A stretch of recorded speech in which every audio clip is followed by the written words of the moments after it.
Moving from the city up here, it really was this awakening to the natural world. Right. Yeah. And the natural forces. And it wasn't until I started cultivating cannabis that I started tuning into what it means to have fresh air and clean water. Plants respond to the attention you give them and the intention.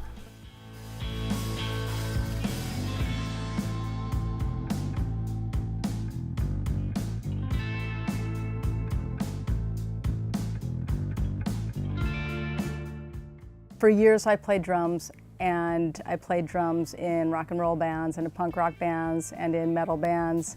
And there were very few women drummers at the time. And so, I'd be carrying my set in to a club and someone would ask me where my boyfriend was. People would make cracks about that was, you were really good for a girl, or you're one of my favorite female drummers. And I would hear that a lot. And that was okay. And that was fine, because from the inside out, I feel like it's possible for people to change, and for cultures to change, and for communities to change, and for consciousness to shift. And so I think that cannabis is a lot like playing music in this way. And cannabis, as a matter of fact, and cultivating, like gardening, is a lot like playing music. Mm-hmm. The way I landed in Southern Humboldt is a friend brought me out to introduce me to a couple of people. Coming out of San Francisco, where I played drums and played music and made art for many years, and my lifestyle was really urban.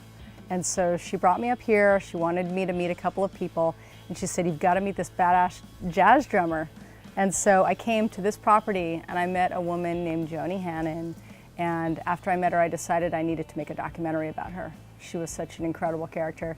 And so through a course of events, I ended up relocating to this area, making a documentary about Joni. And during that first year up here, I started working with cannabis.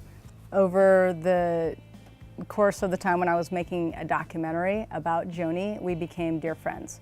And I became dear friends with both she and her partner, Marion. And they were both at the time in their 70s.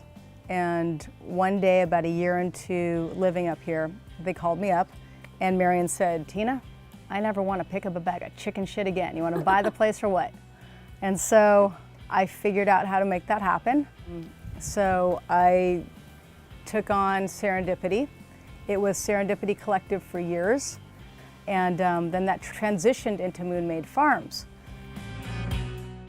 When I was playing music, I saw a lot of people who were destroying themselves and who had really hard habits with alcohol and with drugs that were not benefiting them. And there are a lot of people that play music who are terribly shy, who are introverted, who have something that they want to share with the world, but it's really hard for them to get out in front of people. And part of what I think cannabis has the potential of doing is helping people in these situations so that they can access their creativity and understand and get a better sense and a grip on how to be good to themselves and how to balance themselves, so that they have the access and the ability to share the gifts that they have.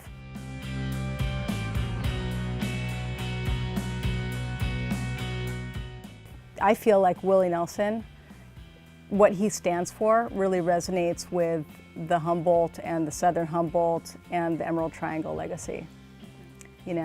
It's a combination of embracing the natural world and feeling grounded in the kind of music that Willie Nelson makes. And there's also this undertone of stick it to the man. And I love that. And so I feel like that outlaw culture, which is so a part of the Emerald Triangle and such an important part, it's like the bloodline really of how anyone who has made it through this challenging time and during Prohibition understands that spirit of outlaw culture.